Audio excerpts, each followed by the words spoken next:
2019'un son günlerinde Çin'den gelen haberler tek bir şeyden bahsediyordu: korona. Bu virüs zaten hayatımızdaydı ama şimdiye dek insanda görülmemişti. İnsanlarda görülmeyen hayvanlarda bulunan bu virüs, Çinlilerin vahşi hayatla iç içe yaşamaların ötesinde vahşi hayatı yemesiyle insana bulaştı. Çinliler gene zoru başardılar ve yeme alışkanlıkları sonucunda dünyaya nur topu gibi bir felaket hediye ettiler.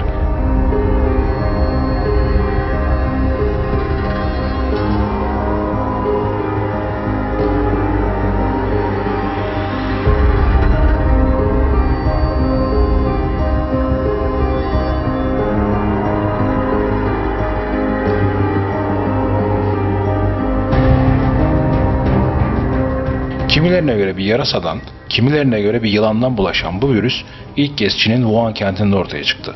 Bu virüs insana tıpkı bir grip gibi bulaşıyor ama sadece bulaşma şekli griple benzerlik gösteriyor. İlerleyen evrelerde virüsün akciğere inmesi sonucu nefes darlığına neden oluyor ve kısa süre içerisinde solunum yetmezliği nedeniyle solunum cihazına bağlanmak zorunda kalınıyor. Ölüm esnasında bilinç kapanmadığı için insan öldüğünü hissederek ve en acısı da boğularak ölmesi. Wuhan kentinde virüsün çok kısa bir zamanda kente yayılmasıyla on binlerce insan kısa sürede hasta oldu. Hastalananlar içerisinde binlerce insan hayatını kaybetti. Ama Çin hükümetinin salgında ölenlerin sayılarını net bir şekilde verip vermediği hala tartışma konusu. Çin hükümeti acil olarak kırmızı alarm verip şehri ve hastalık bulaşmış olanları karantinaya aldı. Pek çok şehirde sokağa çıkma yasağı ilan edildi. Ülkenin doktorları seferber edildi.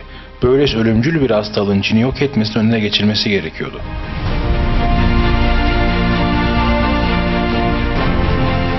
Dünyanın geri kalanı, yani bizler, Çin'de yaşanan olayları izlemekle yetindik. Kimse koronavirüsünün tüm dünyaya, hatta kendi mahallemize kadar yayılacağını düşünmedi. Bilim insanları ne tedavisi ne de virüs hakkında hiçbir şey bilmiyordu. Virüs hakkında bilinen tek şey ise virüsün çok hızlı yayılmasıydı.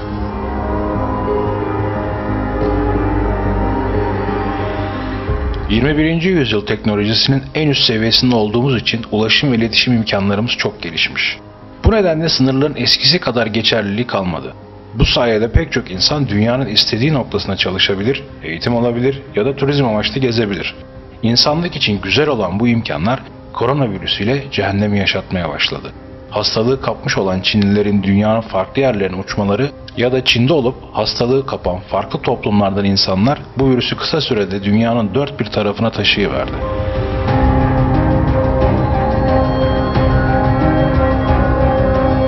Virüs göz açıp kapayıncaya kadar tüm dünyaya yayıldı. Çin virüsün merkezi olma özelliğini üzerinden atarak Avrupa'ya devretti. Fransa, İspanya ve salgını hiç sallamayan İran ve Suudi Arabistan Krallığı İtalya'yı salgında solladılar bile. Vaka sayısı ve ölüm her ülkede giderek artıyor. Ve biz bir anda evden dışarıya çıkamaz olduk. Bugün ise ülkeler virüsten korunma amaçlı tedbirler açıkladı. Karantina kararları alınıyor. Sokağa çıkışlar yasaklandı. Şu an herkes endişe içerisinde evlerine kapandı ve sokaklar bomboş durumda.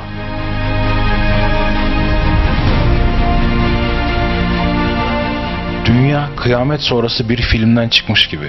Evlerinde oturan insanların kafasında aynı soru var. Acaba yarın ne olacak? Şimdiye kadar dünyada yaşanan salgınlardan sonra ne olduysa yine aynısı olacak. İnsanlık dünyada toplu olarak yaşamaya başladığından bu yana buna benzer salgınlarla her zaman uğraştı ve salgınlardan büyük zararlar alarak kurtulmayı başardı. Aslında şu an hayatta olanlar, yani bizler, salgınları atlatan şanslı dedelerimizin torunlarıyız.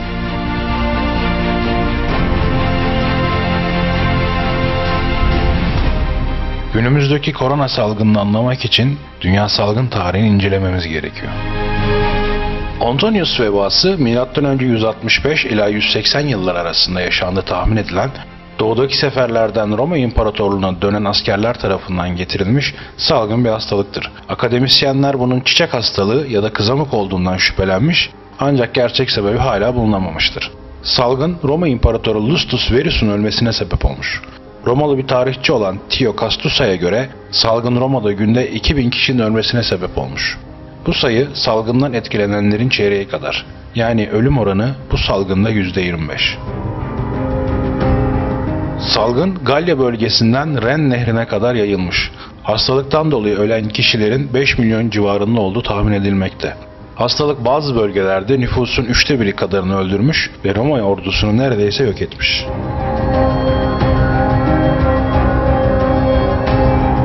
Justinianus veba salgını ise Doğu Roma İmparatorluğunu ama özellikle başkenti Konstantinopolis'i, Sasani İmparatorluğunu ve Akdeniz etrafında bulunan liman şehirlerini etkilemiş.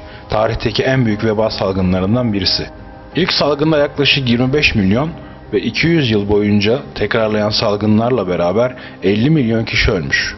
Bu salgının aynı zamanda Roma İmparatorluğu'nun çöküşünün sebeplerinden birisi olduğu da söylenmekte.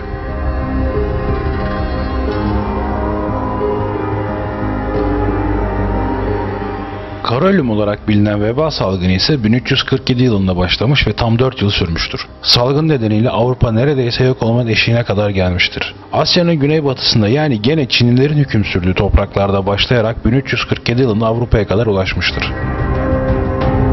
Kırım yakınlarında bulunan Ceneviz Ticaret Merkezi'ni kuşatan Moğol ordusunun vebalı cesetleri mancınıkla kentin içine atmasıyla salgın Avrupa'ya taşındı. Yani en azından öyle olduğu iddia ediliyor. Kara ölüm şimdiye dek Avrupa ve dünya tarihinin karşılaştığı en ölümcül salgındı. Veba salgını Avrupa'nın %60'ını öldürmüştür. Bu salgın Avrupa'nın sosyal temellerini tamamen değiştirdi. Roma Katolik Kilisesi için büyük bir darbe olan kara ölüm, Museviler, Müslümanlar, yabancılar, dilenciler başta olmak üzere tüm azınlık halklara kötü davranılmasına neden oldu. Günlük yaşamın belirsizliği, insanları o günü yaşatmaya yetmiş, bu da Giovanni Boccaccio'nun 1353 yılında yazdığı Decameron'una yansımıştır. Benzer salgınların Avrupa'ya her yeni nesilde geri döndüğü düşünülür. Veba salgının etkileri 1700 yıllara kadar devam etmiş, bunların arasında 1629 ile 1631 yıllar arasında gerçekleşen İtalya salgını, Büyük Londra salgını, Büyük Viyana salgını, Büyük Marsilya salgını ve son olarak 1771 yılında Büyük Moskova salgını bulunur.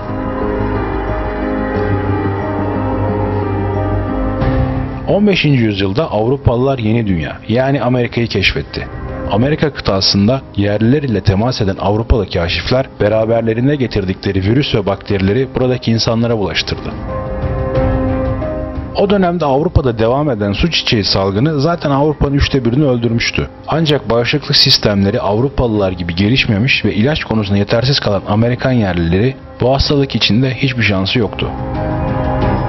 Milyonlarca yerli Amerikalı öldürüldü. O dönem yerli nüfusunun %90'ı yok oldu. Durum böyle olunca da Amerika kıtasının Avrupalılarca işgal edilmesi çok kolay oldu. Avrupalıların getirdiği hastalıklar kıtayı ele geçirip oradaki medeniyetlerin tamamen yok etti. Aynı dönemlerde dünyanın geri kalanında veba salgını hortlayan bir zebani gibiydi. Tedavisi bulunana kadar insanlık tarihinin baş belası olmaya devam etti. Büyük salgından 200 yıl sonra yeniden görülen hastalık 17. yüzyılda görülmüş, yetmemiş, 18. yüzyılda tekrar ortaya çıkmış. 17. yüzyılda yaşanan veba salgını sırasında 3 milyon, 18. yüzyılda yaşanan veba salgını sırasında 600 bin insan hayatını kaybetmiş. 18. yüzyılda bir anda ortadan kaybolan veba salgını 1855 yılında yeniden baş gösterdi.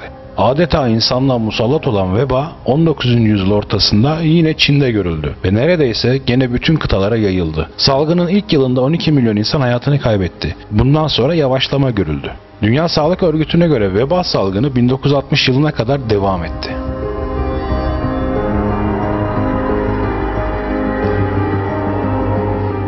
Osmanlı İmparatorluğu'nda gerçekleşen en büyük kolera salgını 1912 ve 1913 yıllarında devam eden Balkan Savaşları sırasında yaşanmış.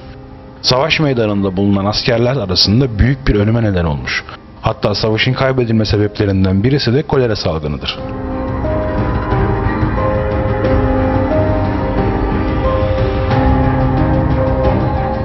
Birinci Dünya Savaşı sırasında yaşanan İspanyol gribi ise H1N1 virüsün alt kollarından birisinin yol açtığı bir grip salgınıydı. İspanyol gribi 18 ay içerisinde 100 milyon insanın ölümüne sebep olan insanlık tarihinin en büyük salgınlarından birisi olmuştur. İspanyol gribin özelliği ise yaşlılara ve çocuklara değil sadece gençleri etkilemiş olmasıydı. Birinci Dünya Savaşı'nın son aylarında tüm dünya etkisini almış, hatta kimi tarihçilere göre 4 yıl süren savaşın sona ermesindeki en önemli neden İspanyol gribiydi. Bu salgında Birinci Dünya Savaşı'nda verilen insan kayıplarından daha fazla insan ölmüştür. İnsanlar etkisi altına alan salgınlardan bir diğeri de HIV, diğer adıyla AIDS salgını oldu. İlk defa 1981 yılında görülen HIV virüsü hala insanları hasta etmeye devam ediyor. HIV salgını bugüne kadar 25 milyon insanın ölmesine sebep oldu ve hala devam etmekte. Hala çaresi bulunamayan hastalık insana ölümlerin en acısını yaşattığı söylenir. Son 20 yılın insanlara en fazla zarar veren salgını ise 200 bin insanın hayatını kaybetmesine neden olan domuz gribi. Domuz gribi ile beraber 2000'li yılların başında görülen SARS, MERS ve Ebola da bilinen geniş çaplı salgınlar arasında yer alır.